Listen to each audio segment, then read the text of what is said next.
Hey guys, and welcome back to Brexit Britain, a country where if you are a country who steps out of line by invading your next door neighbour, Britain will go all out to stop you from hosting any international events. Tin Lizzie Trust. That's pencil neck Tin Lizzie Trust. And Boris Johnson are right now trying their hardest to stop Russia from hosting the European Cup finals. I believe it's supposed to be in St. Petersburg, because Britain and America as well will not put up with this type of thing. We will not put up with people committing war crimes in other countries. Right? We will not put up with Holocaust, with apartheid. Sorry? Not again. I've been told to say this. I don't really want to say it, but I've been told to say this. Perhaps if Russia was committed an apartheid on the people of Ukraine, the whole world would be doing this. That's looking away. Israel are still committing an apartheid on the Palestinian people, and the whole world is looking the other way. Also, welcome back to By Any Means Necessary. Thank you so much for all your messages sent me, and a special thanks here to everybody who signed up to my channel. I feel so blessed with so much people that signed up, so thank you so much for that. I'll go through all your messages. I'll answer as many as I can, but I will like all your messages for definite. So it seems that we have a senior minister in this country who has decided to tell civil servants, right, that they are not to be in support of Black Lives Matter because it's a political organisation. The only man in Britain who can fit into a lady's 8-size pencil skirt, Jacob Rees-Mogg, has decided, you know what, I'm just going to come out as a racist. I'm just going to come out straight. I'm racist. I'm going to let people know that I'm racist. Right? Because, these people, for some reason, they want to brand Black Lives Matter as a political organisation. And it's not a political organisation. It's just a movement. Because the reason, I'll tell you what, right, is because first of all, who's the leader? I mean, all political organisations have a leader. Whatever it is, it's always got a leader, a focal point, a leader. So who is the leader of Black Lives Matter? I'll wait. I'm still waiting. That's because there is no leader. I can tomorrow, right, set up a Black Lives Matter rally. Right? I don't need to ask anybody. I can just do it. Right? Now, I couldn't just go out there and set up a UKIP rally, can I? Because it's a political organisation. Right? So I couldn't just go out there and say, you know what, I'm going to have a rally for the BNP. Could I? Wouldn't be allowed. Because the BNP would go like, well, we appreciate, you're a black man and you want to have a rally for us. We appreciate that, but, we haven't given you permission. Because there's a hierarchy. There's someone to ask. You've got to ask somebody. I could just set up a Black Lives rally anywhere. Right? All that does, it just makes me an activist. Because that's all we are, right? But I think that the inner message from Jacob Rees-Mogg is to say to people, well, no, actually, I'm with you, racists. Black lives do not matter. That's how he thinks. Remember, Jacob Rees-Mogg probably comes out comes from the time when they set off in the Mayflower, right? So that's the time he's come out of, right? But it's very strange that you've got people so close, right, to the heart of power, right, that can come up and say things like this. And he's got to know, right, that again, that he puts the focus on us again. He's got to know that, right, because these guys, they live to hate on Black Lives Matter. That's what a lot of these guys live for. So, for him to come out with something like that, I wouldn't even say something so stupid, because you see, I don't think people realise that I think that black people we hate the term Black Lives Matter more than the racists. right? Because it makes us look like a load of needy fucking assholes, right? And and that we're not. Which is the reason why, right? American police officers, right, can get away with, they, 5 or 6 of them can be there and they shoot an unarmed black guy and they can get away with it because, the jury can look at that and say, well, you know something, yeah, I understand why you shot him because we're all scared of black people, right? So it's, it really is, it's either or either, isn't it? It really is quite simple, right? The truth is, right, that these people, right, they're not scared, right? A lot of these police officers, they're never scared of the black guy they've got on the floor with 4 of them on top of them, right? And one of them got their gun trained on them for some reason. Because the person who you've got incapacitated is so violent, but yet there's 4 of you, 5 of you with guns. And that's the reason, right, why we've got Black Lives Matter, right? It's just because of the disproportionality, right? I've seen, obviously, like social media has brought this like out a lot more. So it makes you see a lot more. So especially from America, we get all the stuff from America, right? And we see all the unarmed murders. Right, so much of them, and then we see those very same police officers go to court, right, and then, right, get found not guilty, right, when sometimes it's on video, right, and all of these type of issues, right, are not political. There's nothing political, right, about my life mattering. There's nothing political in that at all. There was nothing political about the murder of George Floyd. What was political about it? Nothing at all. So Jacob Rees-Mogg, he knows what he's doing, and he's playing to his peoples, right? The same peoples who put him in power, who put him and Boris Johnson in power. That's who he's playing to. He's just playing to those peoples, right? Because remember, he's got James Not So Cleverly, right, and Priti Patel, right, in the cabinet with them, right, and or Kwesi Kwarteng, right, in the cabinet with them, and those people, they'll just have to go, yeah, no, that's correct. Black lives do not matter. They just have to go along with it, as do all of the black and Asian people from the right wing. They just all have to come out and say, well, no, I'm not a supporter of Black Lives Matter. So I say, well, I just break it down to them. So you're not in support of black people's lives mattering. You're not in support of that. And then they come out with, oh no, it's the capital letters, BLM, the capital letters. Say, well, I just don't see their argument. I just never have, never will. Right. But there's a lot of black people, like I said, but most of them are from the right wing who will say, oh no, I'm not in support of that. I'm not in support of my own life mattering. Stupid, And then, so then we move on to Vladimir Putin, right? And I was told off by a Russian yesterday. Right? I was told, to stop, to basically stop,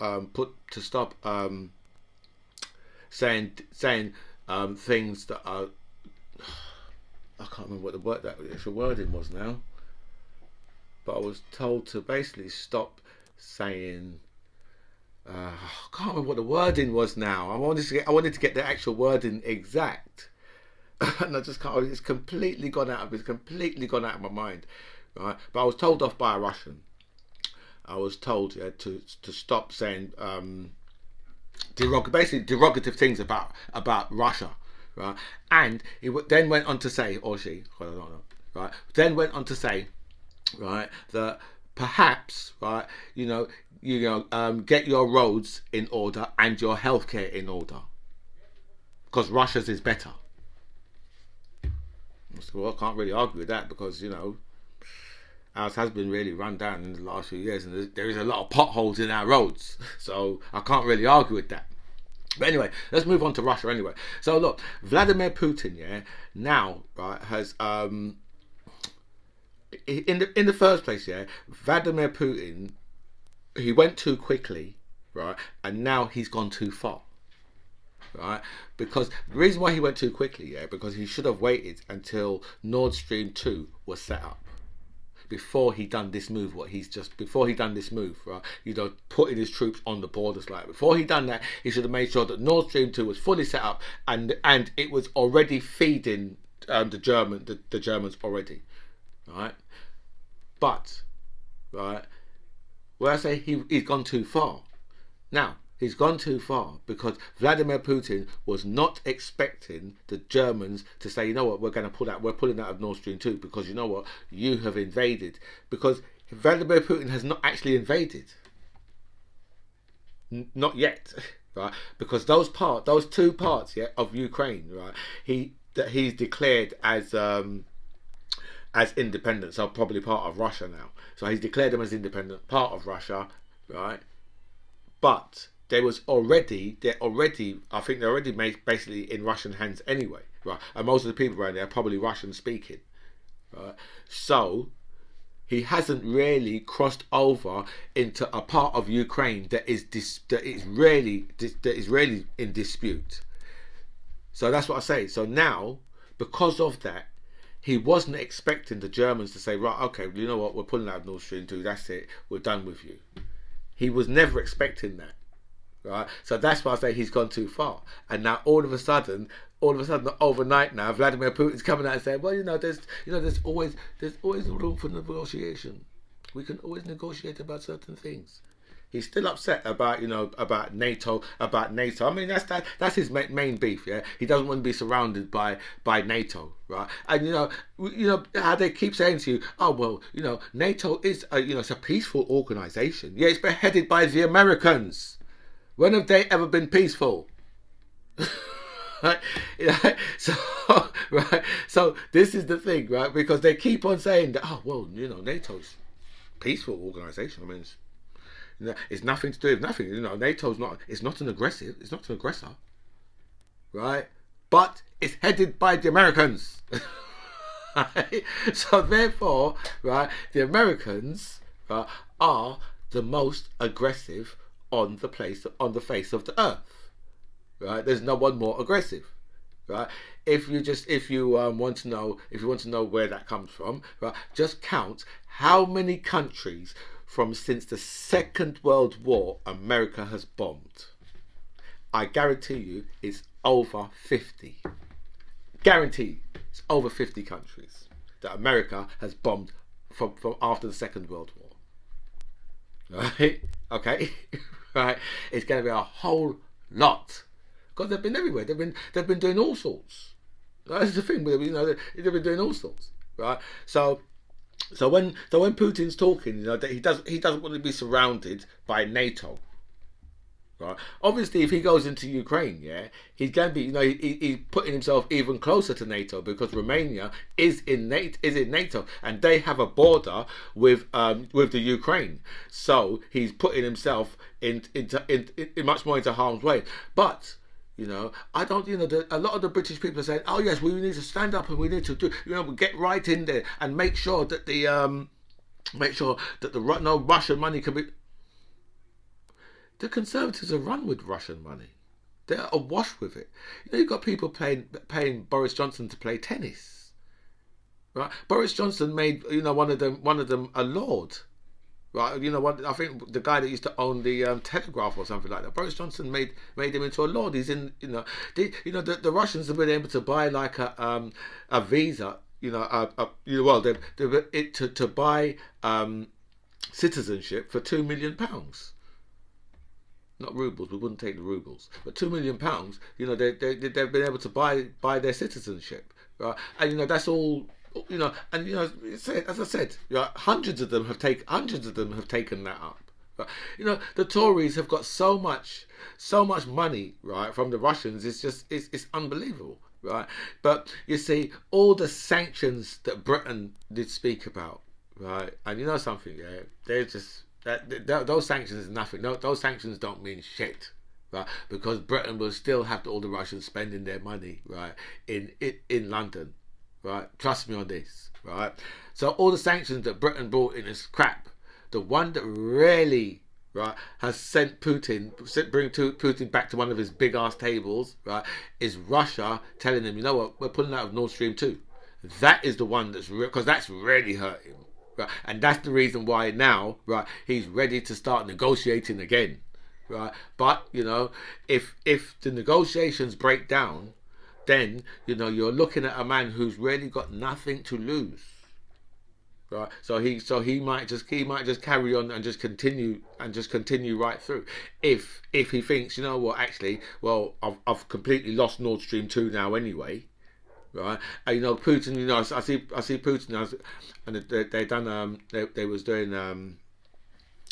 they were doing subtitles this time, so I could get to see what he was saying without needing to speak Russian. And he was saying, you know what, we've got some new technology and weapons, right? We've got some big bad weapons for you.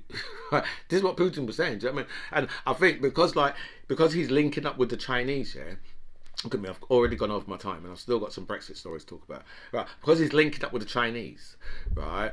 I don't know whether or not these guys are going to be using like 5G weapons that run off of 5G, right? Because, you know, obviously we're still running off of 4G, but these guys, you know, because China's been using 5G for the longest of time, right? So their technology is going to be is going to be really, really.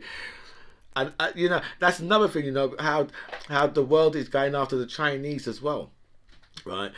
But you see, the problem with that, the problem that I see with that, yeah, is that they're saying, oh well, the Chinese, they're going around, you know, they're buying their influence all around the world, and they're taking over here and they're taking over there.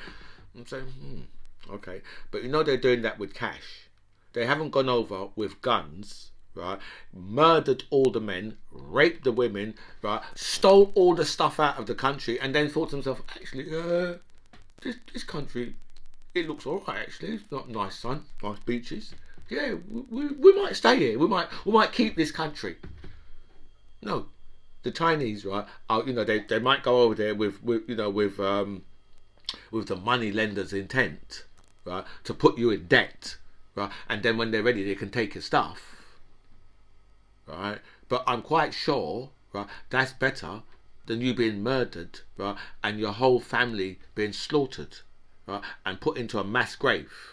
Right? I'm quite sure the way the Chinese are doing it, right, is better, right, than the way how the British and the Europeans went across the world and done it. I just have a feeling that the people would appreciate it more. Right, because you know what? At least, even if they can service that debt, then at least they can service that debt and keep the wolf away from the doors. But you know what? When they get murdered and put into a mass grave, there's no coming back from that. So anyway, let's move on to some Brexit. Right, the games industry is in real problems due to Brexit.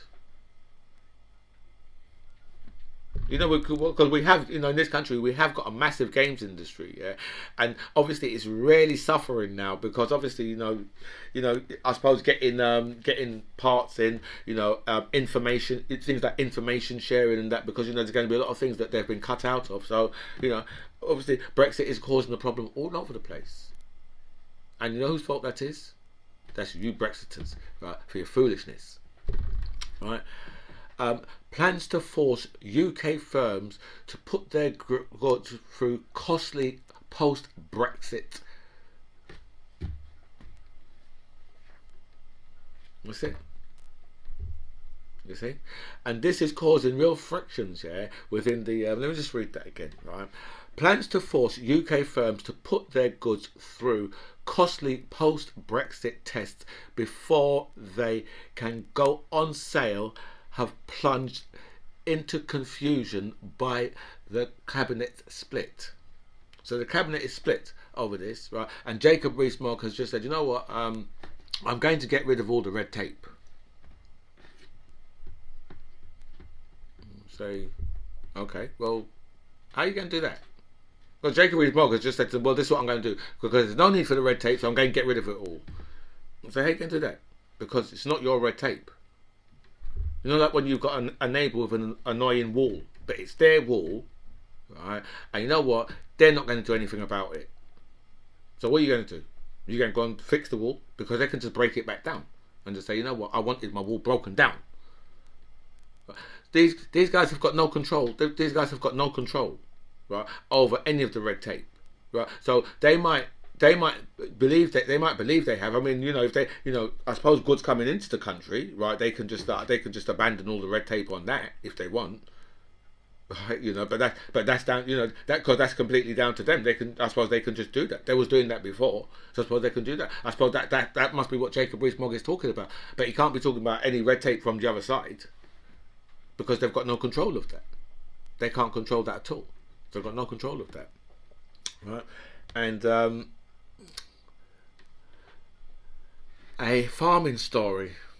The government has shown a total lack of understanding of how food production works. They've introduced completely contradictory policies on farming and risks repeatedly running into crisis through the lack of post-Brexit planning.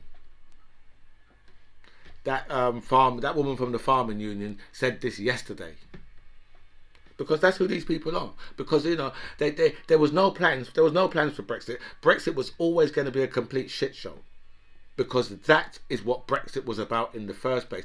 It's about all the deregulations, right? And all, right? So the British farming industry, is finished. I mean, first of all, these people, they can't get staff, right? Then they've got all these new regulations, right, to try and get their stuff into the EU, right? At the same time, they're going to be fighting off the Australians and the New Zealanders, right? So and right, they're importing, right, more fresh meat and all these things from the EU than ever before. So British farming is in real problems.